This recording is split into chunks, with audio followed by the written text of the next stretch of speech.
Good evening, everybody. I'd like to welcome you to this course, and I realize that there are people from around the world that are viewing tonight, so I wanted to welcome everybody. This course about looking beyond the tonsils explores the role of oral health care providers, meaning dentists, dental hygienists, and dental assistants in performing medical screening in the dental office. So there are many diseases and conditions that I believe oral health care providers can screen for in our everyday interactions with patients. But tonight, we will be exploring specifically two of the most non-communicable diseases, cardiovascular disease and diabetes. I'd like to thank Sunstar for providing a very generous unrestricted educational grant to Viva Learning to underwrite my speaking honorarium. I do serve on the scientific advisory board of Sunstar, but I have no conflict of interest. So I would propose, excuse me, that something that I think is probably going to stretch many of you tonight, but this is something I'd like for us all to consider, and that is to limit dentists and dental hygienists to exclusive care of the oral cavity, I believe is based on obsolete information and an outdated and counterproductive model of care. I believe we have to start looking beyond the tonsils, and I'd like to make that case tonight. The truth is, we used to think of bacteria and inflammation associated with periodontal disease was really just confined to the oral cavity. But because we know better now, it really does influence, it should influence how we take care of patients. And I believe the scale and magnitude of the evidence that supports interrelationships between periodontal disease and many life-threatening diseases compels us to make a huge shift to a broader definition of who we are in our scopes of practice. And so that's really the case I hope to make tonight. So if we look at these two domains of healthcare, medicine and dentistry, excuse me, and these were divided by a schism that happened in the early 1800s, excuse me, this body of knowledge we call oral systemic medicine or oral systemic science has really changed the whole concept of whole body health. So I believe that with the introduction of this science and now decades of this compelling evidence today, that we have to recognize that there are many diseases and conditions that are interrelated with poor oral health. So we can no longer segregate the mouth from the rest of the body. And so subsequently, I believe that healthcare providers for medicine and dentistry will be sharing responsibility for patient outcomes. And excuse me, an example of this would be a patient who has poor glycemic control of diabetes, and he also has periodontitis that's not treated. I think it's reasonable to say that in this case, providers from both medicine and dentistry share the responsibility for this outcome.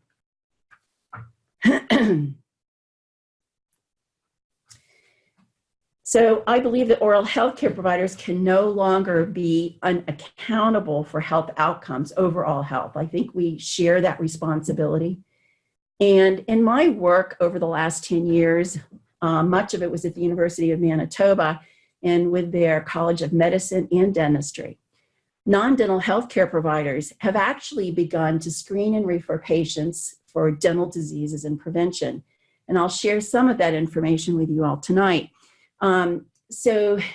What I have seen and what I've experienced is that more and more physicians and nurses and other non-dental healthcare providers are actually looking in the oral cavity and they're screening for oral and oropharyngeal cancer, early childhood caries, and periodontitis. And I believe that it's now our turn. And if we're serious about being valued members of the primary healthcare team, we have to really step up and look beyond the tonsils. I consider this to be practicing at the top of our licensure. So the American Association of Family Practitioners actually defined this term called non-physician primary care providers several years ago. And to be brief, it was defined as providers of healthcare other than physicians who render some primary care services. That may include nurse practitioners, physician assistants, and some other healthcare providers. I believe that there are many of these primary care services, specifically screening and referral, that we could play a very, very integral part in the healthcare system. And if we look at this concept, I believe what we're called to is today holistic care. And the whole point is point of care. So wherever this patient is coming into the system at that point of care, whether it's dentistry or medicine, that is the point where we have to start looking at screening patients both for systemic and oral healthcare problems. And I believe that if we actually practice this way, this will substantially decrease fragmentation of care. It will increase continuity of care. And ultimately, I believe that this will increase efficiency and eventually the cost of care. So one of the terms that I coined many years ago is bilateral point of care screening and referral. And this is one of the models that I've advocated for many, many years now. And what I mean by this is oral healthcare providers screen patients for diabetes and cardiovascular disease and refer that patient to the appropriate healthcare provider. And our colleagues on the medical side, the non-dental healthcare providers, screen patients for periodontal disease, as an example, and refer that patient appropriately to an oral healthcare provider. So it's bilateral point of care screening, but we're both sides are looking at this patient holistically. A model that came out of a consensus hearing that we did in 2007 called the Scottsdale Project. We came up with an acronym for medical screening for periodontal disease, recognizing that physicians and nurses have such a limited time to actually see patients. How could we make this easy for them to screen people for periodontal disease?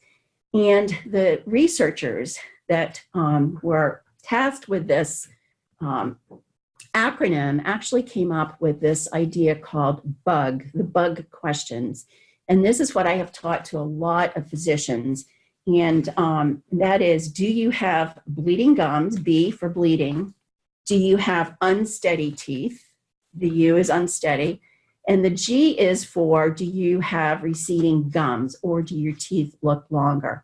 And so it was thought at that time that all three of these questions were sensitive enough that an affirmative answer to any one of those should precipitate a referral to an oral healthcare provider. So what are the non-communicable diseases that I'm talking about here? Number one would be cardiovascular disease and diabetes, also hypertension, osteoporosis, cancer, and chronic respiratory diseases. I believe that those are 6 non-communicable diseases that we are very well positioned to screen and refer for. There are also infectious diseases that I believe we are uniquely positioned to intercept and identify those patients: HIV, HPV, HCV, the herpes simplex virus for the oral pharynx, chlamydia, gonorrhea, and yeast infection.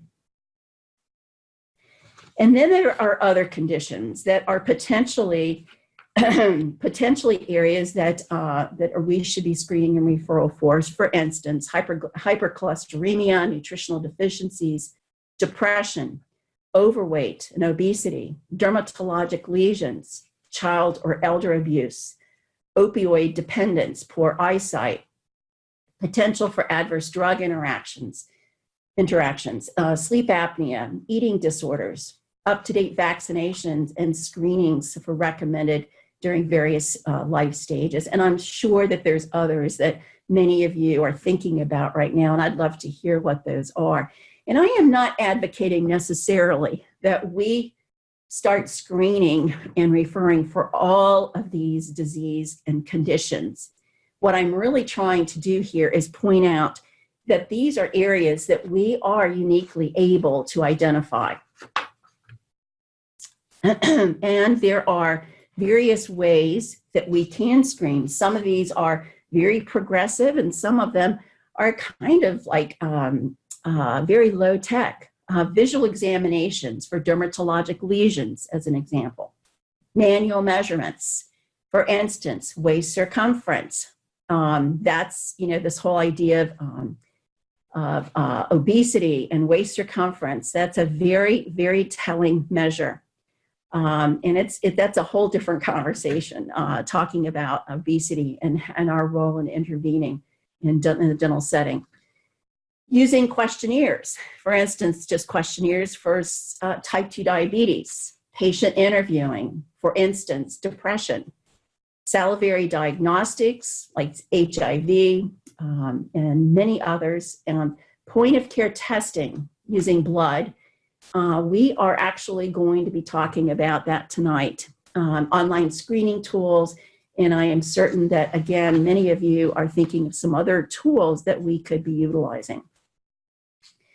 So before we go on any further, I'd like to ask you guys to respond to this poll. I'd kind of like to get an idea of, we have a lot of people that are tuning in tonight, and I'd like to get an idea of whether you are screening for non-communicable diseases. Tonight we're going to talk about, we're only going to be talking about cardiovascular disease and diabetes, but I'm interested to see about our audience and what they are screening for. And I'm wondering if you guys would log in. Please feel free to elect more than one answer here. And we're just going to give this a couple of seconds here. So I screen using any tool for the following non-communicable diseases: cardiovascular disease, diabetes, hypertension, osteoporosis, chronic respiratory diseases, cancer, overweight and obesity, child and elder abuse, and alcohol or drug abuse and eating disorders. So I'm just going to give this a second so everybody can take a minute to respond to this. This is great. Awesome. Awesome stuff. We still have some answers coming in here.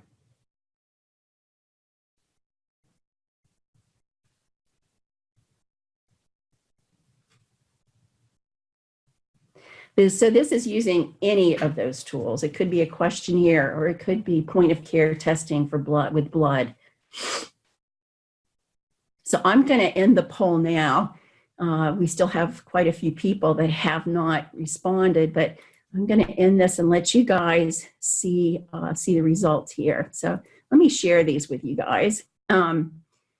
So there's a lot of folks that are screening for cardiovascular disease, about 44%, 136 people responded to this. Diabetes, almost a little bit more than half people are actually screening for diabetes. Hypertension, more than that, 62%. Osteoporosis, that's awesome. Chronic respiratory diseases, 24%. Cancer, 82%, whether it's oral or dermatologic. Overweight and obesity, it's 26%. And child and elder abuse is 40%. Drug and alcohol abuse is 45%. And eating disorders, 49%. That's very, very promising. That's very, very exciting. Thank you for that information. So I'd like to propose that some of the research that I think has been very compelling about the unique position that we have in providing primary care services. This study was published in 2012 by Strauss and his colleagues. And they extrapolated information from the Medical Expenditure Panel survey. And it was about almost 31,000 people. About 26% were children, about 25% were adults who had not visited their physician within 1 year. And among that group, 35% of the children and 23% of the adults had seen their dentist within that same period. So if you extrapolate this data, what that tells us, or what that suggests, is that each year about 19.5 million people visit the dentist's offices regularly without seeing a physician. And that's despite the fact that the majority who do not see a physician have health insurance. I think that perhaps one of the most pivotal, one of the most compelling demonstrations of this was published by Glick and Greenberg in 2005. And so what they did was start out with 54.4 million men who were between the age of 40 and 85.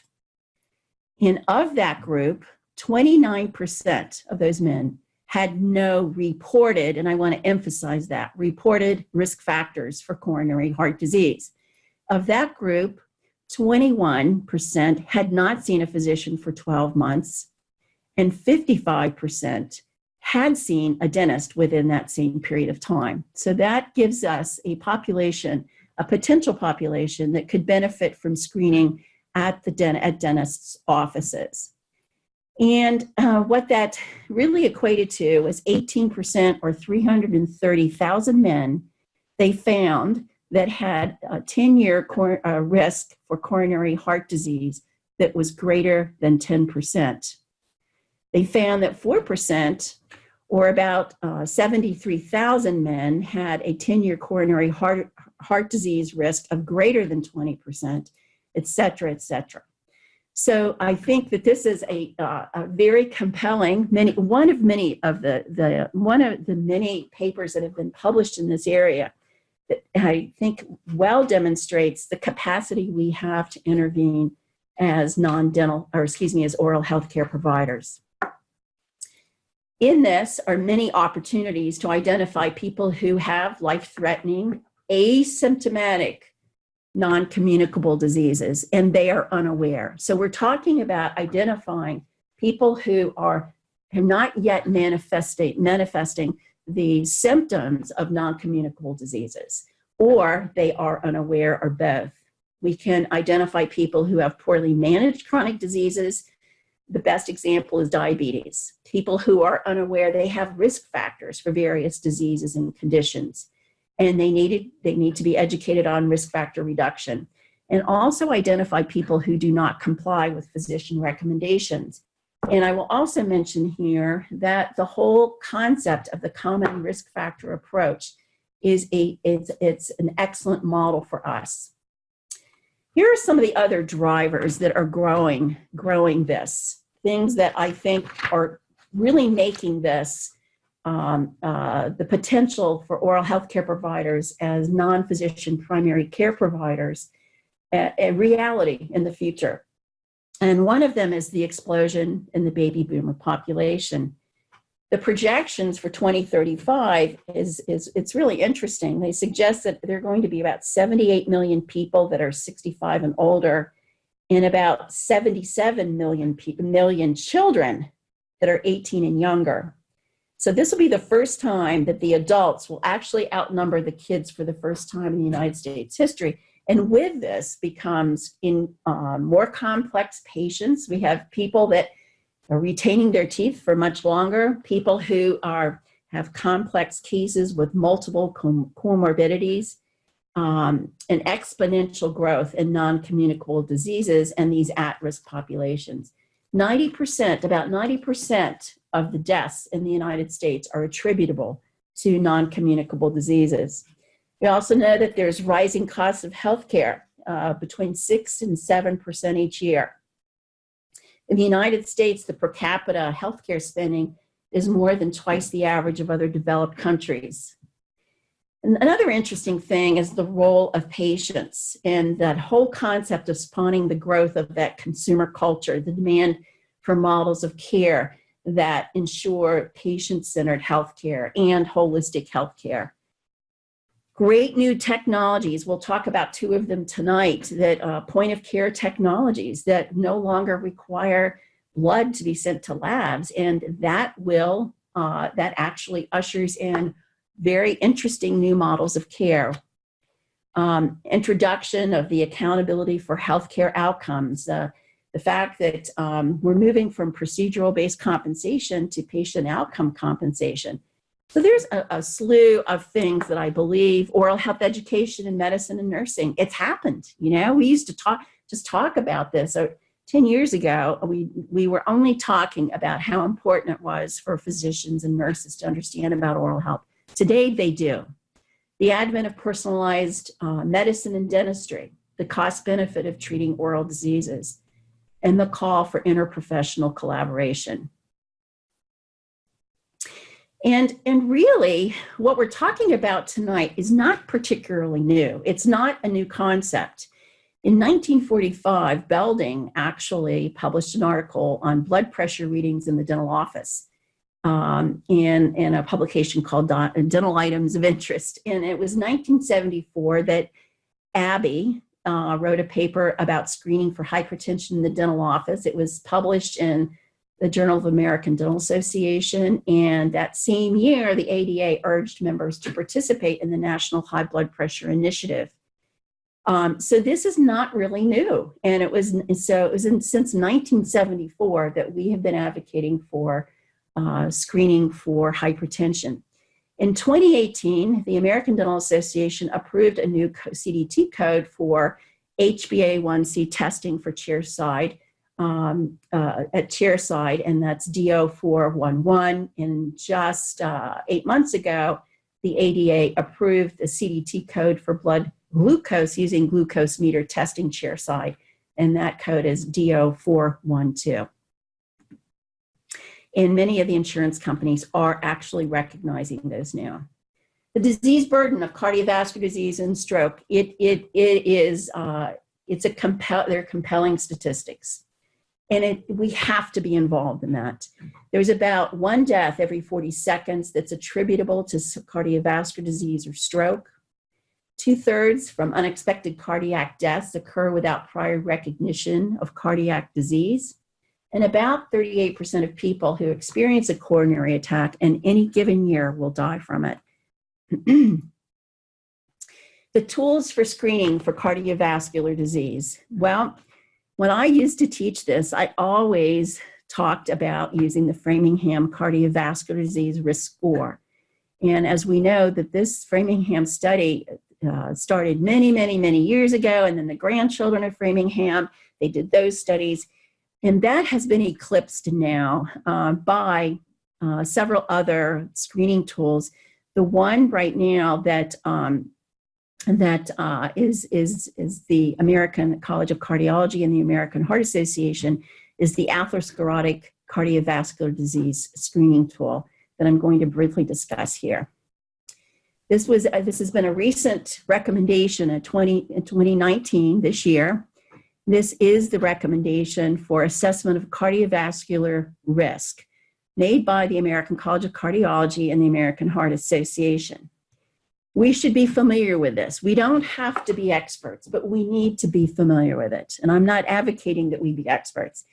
So these are their recommendations. Adults from 40 to 75, we need to routinely assess traditional cardiovascular risk factors and calculate 10-year risk for atherosclerotic cardiovascular disease by using the pooled cohort equations. And we'll talk about that in a minute. In adults in the age group of 20 to 39, we need to assess the traditional atherosclerosis cardiovascular disease risk factors at least every 4 to 6 years. And then we have adults at borderline risk, which is 5 to 7.5% for a 10-year ASCVD risk, or intermediate risk, which is greater or equal to 7.5 to less than 20% for a 10-year risk. For those people, we need to use additional risk-enhancing factors to guide decisions about preventive interventions. I'm sharing this with you only for the purpose of knowledge, not that I expect that we are going to be intricately involved with these decisions. And it goes on to talk about adults at intermediate risk and potentially using some supplementing the risk assessment.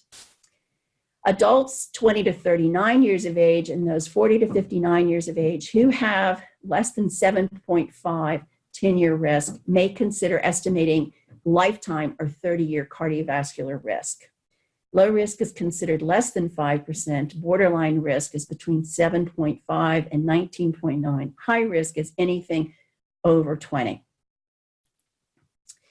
So if you guys have your cell phones out, you might want to just pull this up. It's the ASCD risk estimator, or if you're online, when you have another computer. This is a risk estimator that was devised by this pooled cohort equations. And this is something that's very easy to access. I actually ran this study on me, and I came up with a 1.1% risk for a current 10-year ASCVD risk. But what I want to point out here is, in order to get this, to do this risk, one of the things that you have, the information you have to have is total cholesterol, HDL cholesterol, LDL cholesterol, and of course, blood pressure, okay? But these things, these cholesterol, these are things that most of our patients aren't readily going to know about, okay? They, you know, I think it's a rarity to ask our patients about their cholesterol and for them to have a current picture of that. So what I'm going to propose is that we do a lipid panel analysis chairside, and that's for those who really want to become involved in it. There's other ways to do screening for cardiovascular disease, but let me share with you this. The beauty of this risk estimator, and this is areas where I don't think we need to be involved, but just so you know what this the potential is for this risk assessment estimator, is that you can estimate risk reduction by therapy and LDL management, et cetera, et cetera. So it's a very sophisticated test. So for those of you who are really interested in getting involved in doing this kind of thing, the limitation we used to have is that our patients couldn't tell us what their cholesterol scores were. And just recently, there is a chairside analyzer, portable, called the CardioCheck Plus, that calculates total cholesterol, HDL cholesterol, triglycerides, and glucose. It's all the ratios. It takes 90 seconds for the test results.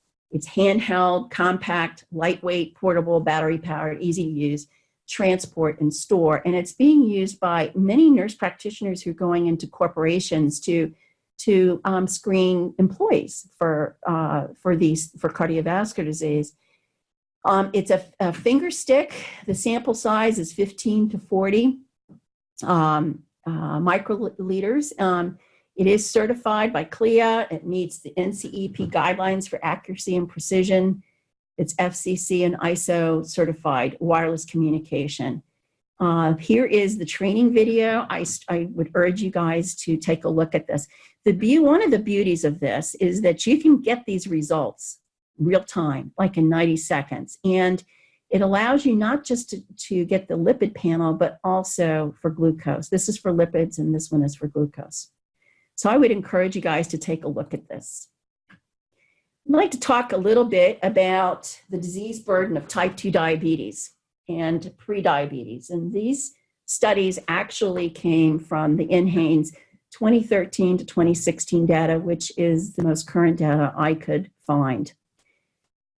In that period of time, which again is the most recent data, it's estimated that more than 125 million people in the United States live with diabetes or prediabetes. That includes 35.4 million who have diabetes. That's about 13.5% of the total population, and 91.8 million with prediabetes, which is almost 40% of the population in the United States. That's just a crazy number, I think. We also know it's been estimated that 35.4 million, or 13.5% of total U.S. population, has diabetes. As we said, of that, 94 million is undiagnosed, which is about 3.7 of the total U.S. population. That is diagnosed is about 23 million, about 9.8% of the total U.S. population. So this group right here, these folks that have prediabetes and the people who have undiagnosed diabetes really should be, I think, our target groups in dentistry. It's been estimated that 20.9% of adults who were treated and controlled in the United States, and that is a fasting glucose of less than 126 milligrams over deciliters. About 45% were treated but uncontrolled. About 9% were aware they had diabetes, but they were not treated. And about 25% were undiagnosed and not treated. And it is amazing to me to find so many patients whose, and I've heard this from physicians, who their physicians have told them that they have diabetes, but for some reason, whether it's the denial mechanism or whatever that is, it doesn't sink in. And that's, and yeah, I hear that a lot.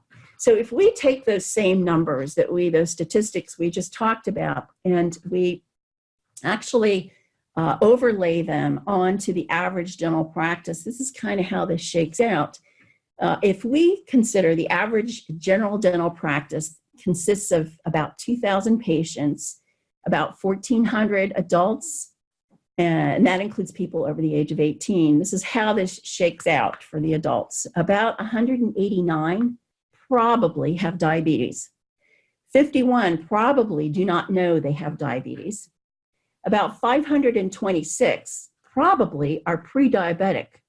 And this does not include young children and adolescents. And we know that data that information, those statistics are dramatically increasing with our young cohort group.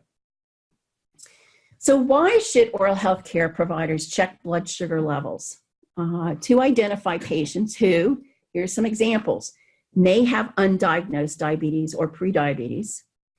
Identify patients who have poorly controlled diabetes that may influence their treatment plans, their recare intervals, etc.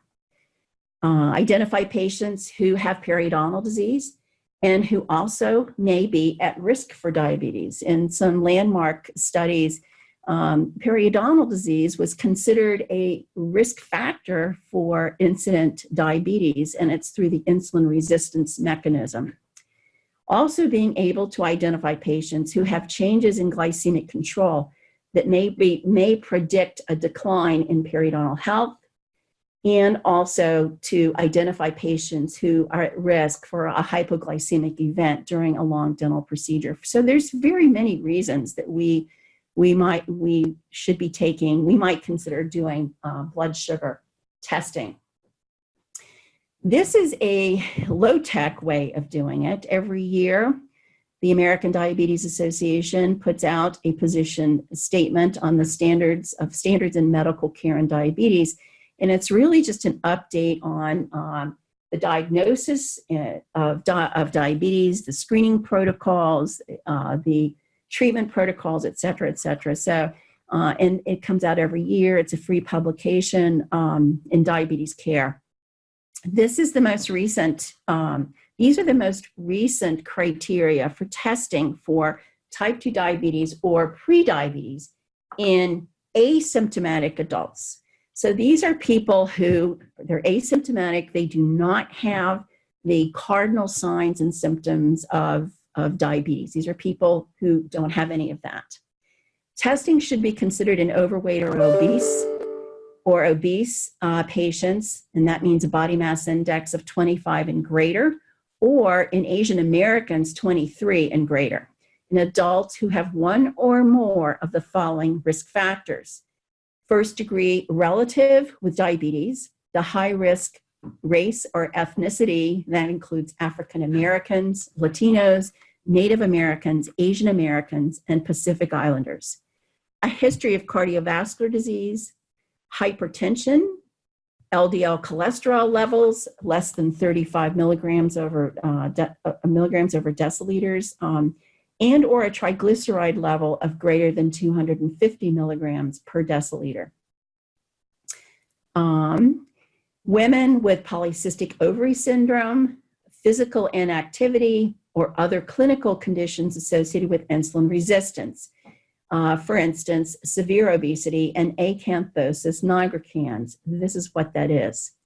Acanthosis nigricans is very sensitive for insulin resistance. And I always thought that these were people who didn't wash their necks very well. And we're in a prime position to actually observe this. And so that is a sign of insulin resistance. An A1C of greater than or equal to 5.7, impaired glucose testing or impaired fasting glucose on previous testing, women who were diagnosed with gestational diabetes, or they should have lifelong testing at least every 3 years. And for all other patients, testing should begin at age 45. If the results are normal, testing should be repeated at a minimum of 3-year intervals, with consideration of more frequent testing depending upon the initial results. And for the screening for asymptomatic children and adolescents, it's similar. They suggest that testing should be considered for individuals after the onset of puberty or after 10 years of age, whichever comes first, and who are overweight. That means greater than or equal to the 85th percentile, or obese, which is greater than or equal to the 95th percentile, and who have one or more additional risk factors. A mother who had a history of diabetes or gestational diabetes during the child's gestation, a family history of type 2 diabetes in first or secondary relatives, race, ethnicity, the same as previous for adults, the signs of insulin resistance. We've discussed that. This is the same for adults. If the screening is normal, repeat at a minimum of 3-year intervals or more frequently if body mass index is increasing. These are the cut points for the diagnostic criteria for diabetes. It includes the fasting plasma glucose, the oral glucose tolerance test, and HbA1c. These are the cut points. I'm showing you these only for reference points and continuity here tonight. The measurement, so those are diagnostic criteria. Let me go back here. These are the diagnostic criteria for diabetes and prediabetes. For those patients who've already been diagnosed with diabetes, a measurement of their blood glucose control, their glycemic control, is HbA1c, which is a measurement of glycated hemoglobin over about a 3-month period of time.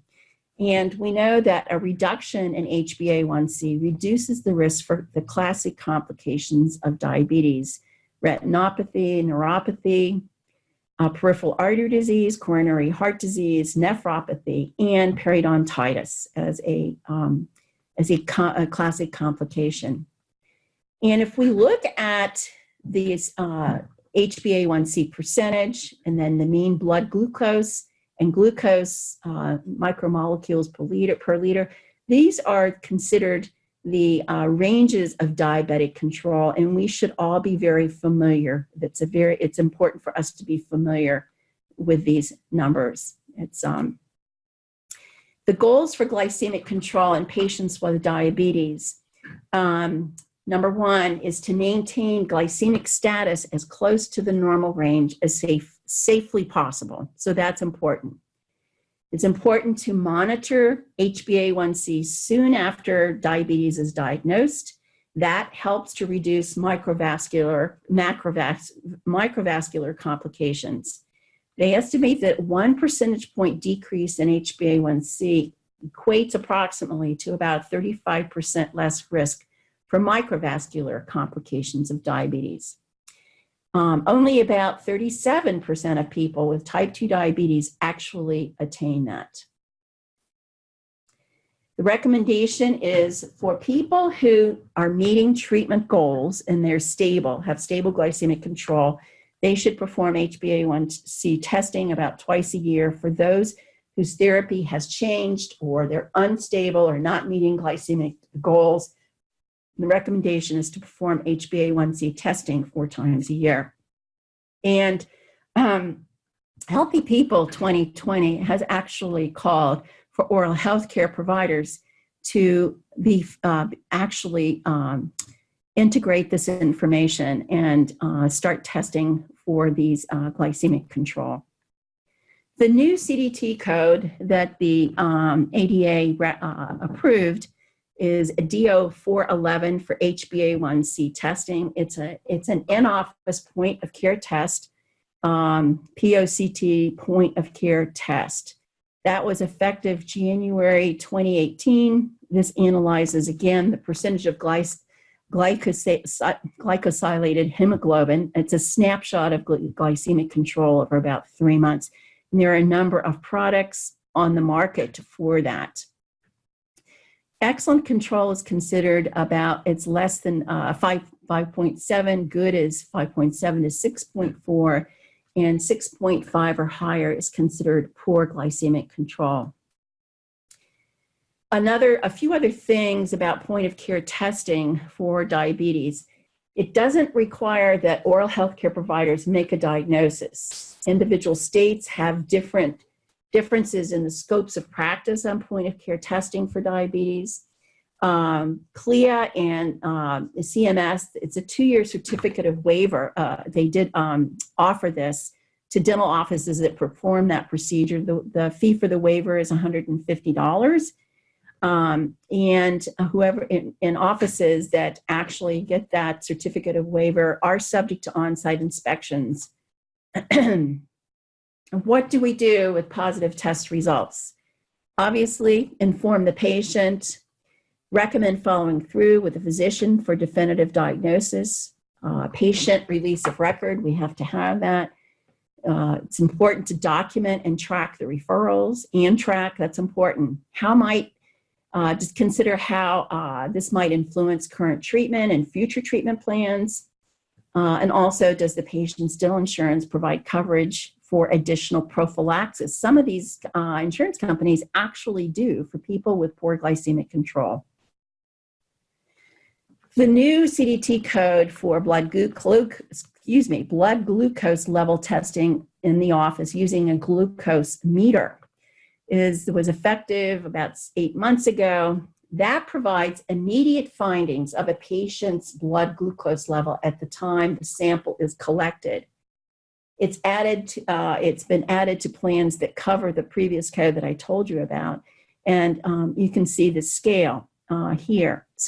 And it's especially important for people who are undergoing a long procedure to know what their blood sugar levels are. And I mention this only because there's some very edgy research coming out about random blood glucose, and by Brown and his colleagues, and there's several other investigators that are looking at this. But in truth, in a dental practice, the likelihood of our patients having to perform a random blood glucose is pretty high because they're not going to usually fast before they come in. So this is new stuff that's just come out. It suggests that a random blood glucose of 100 milligrams per deciliter or more, 100 or more, should be the cut point for referral for formal diabetes testing. So random blood glucose, again, is a point of care testing. It could be with a finger stick. So something to consider. Patients that we may want to consider candidates for these procedures are people who we believe are at risk for diabetes, patients with gingivitis or periodontitis, people who are obese or overweight, people from this high-risk ethnic backgrounds that we discussed, and people with sedentary lifestyles, a family history of diabetes, poor responses to treatment, delayed wound healing, symptoms of diabetes, and patients who are immunocompromised. Those are people. So how do we go about instituting medical testing in a dental office? I've talked to a lot of people about this and gotten their impression about how to go about doing this because it's new. It's new. And there are going to be some keeners, some people who say, yeah, bring it. I want to do this. And there's going to be a lot of people who say, I'm not sure I really want to. But this is actually a graphic that I had designed for folks that may want to do this. And this is some of the verbiage. This is for a poster you might want to use in the office. And it goes like this. Today, we know that many diseases and conditions undermine the health of your mouth, and poor oral health may seriously impact your overall health. Because oral and overall health go hand in hand, public health authorities urge all healthcare professionals, including dentists and dental hygienists, to start screening their patients for cardiovascular disease, diabetes, and a number of infectious diseases such as HIV, HPV, and HCV on a routine basis. To answer this call to action, our office now offers testing for these diseases. If you have not been screened for these diseases, please let us know if you'd like to take advantage of these services. So you're welcome to copy this and use this. If you guys want the graphic, please email me directly and I'll be happy to share that with you. I will tell you that my understanding is that the medical cross-coding with medical insurance is a reality now for some of this, and I will have more information on that in a subsequent program. So I have a question here. What do you believe is the greatest challenge to implementing medical screening with point-of-care screening? And I'm talking about finger sticks or, So I'd like to know what you believe is, I can finish this here. What you believe is the greatest challenging to implementing this, and the polling is live now. And it starts with reimbursement, scopes of practice, turf wars, privacy and confidentiality issues, legal liabilities, responsibility for follow-through, time and cost, acceptance of patients, and lack of education and training.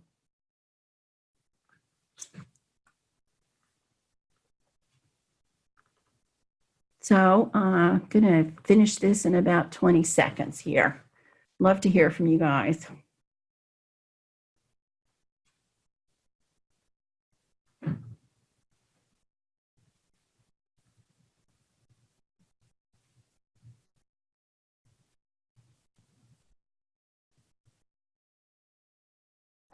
This is really interesting. Give this a couple more seconds here.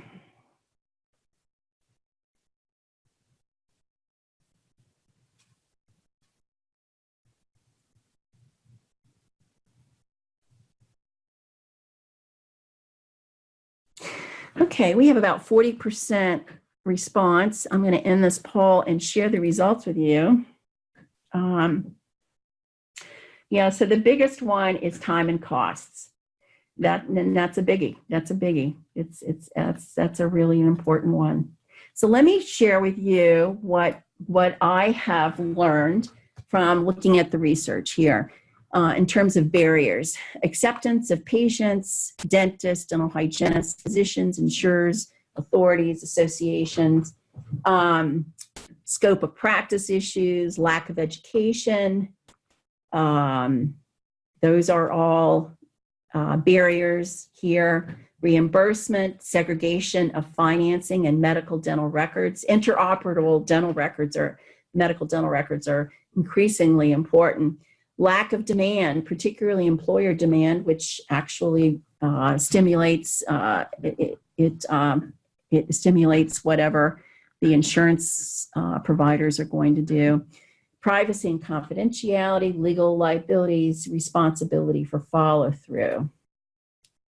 Costs, time constraints, both operatory and training costs, paperwork, turf wars, low index of suspicion, lack of evidence of efficacy and cost effectiveness. So what I've seen is that actually patients are embracing this. They like this. And the reference for this stuff is at the bottom of the slide. Supposedly it enhances the opinion of the oral health care provider's knowledge, their professionalism, and their compassion. But patients believe that we do need the appropriate training, and they may be willing to pay out of pocket as much as $20. Dentists, the majority are willing, but it's difficult to gauge until the insurance and policy stakeholders change.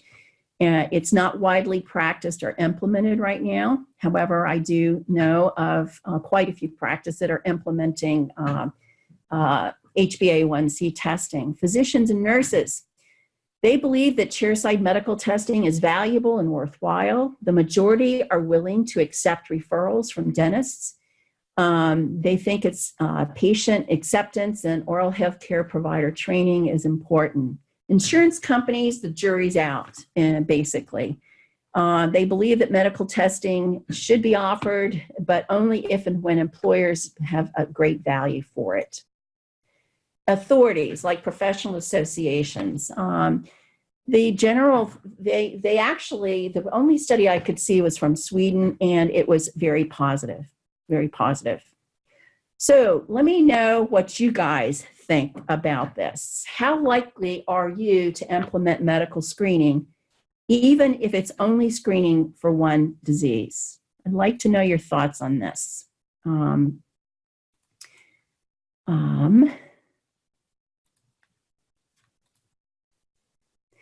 So you can choose one answer. Can't wait to start, likely, undecided, or not interested. My personal thinking on this is we're going to see more and more of this, but I shouldn't have said that because it probably influences some of these responses. Okay, we have about 40% who've responded. I'm going to end this poll right now and share these results from you. About 44% you said you're undecided. 5% says no, not really interested.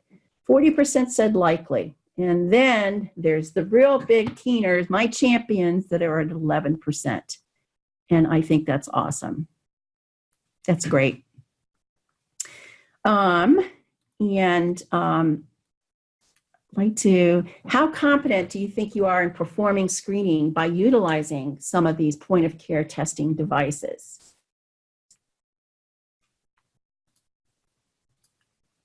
I'm going to launch that poll. Very confident, somewhat competent, and not competent at all.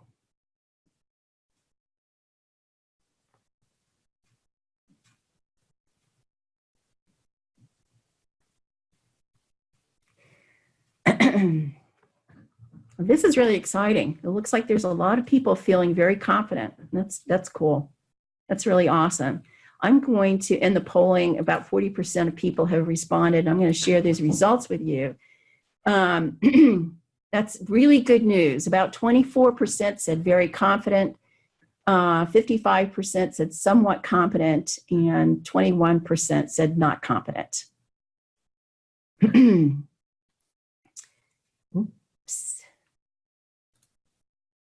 I'd also there was not time for comments and questions and answers tonight, and we were afraid we might run out of time. So if any of you would like to register a comment or a question, please feel free to do that. I think Trung is going to come on and tell you how to do that.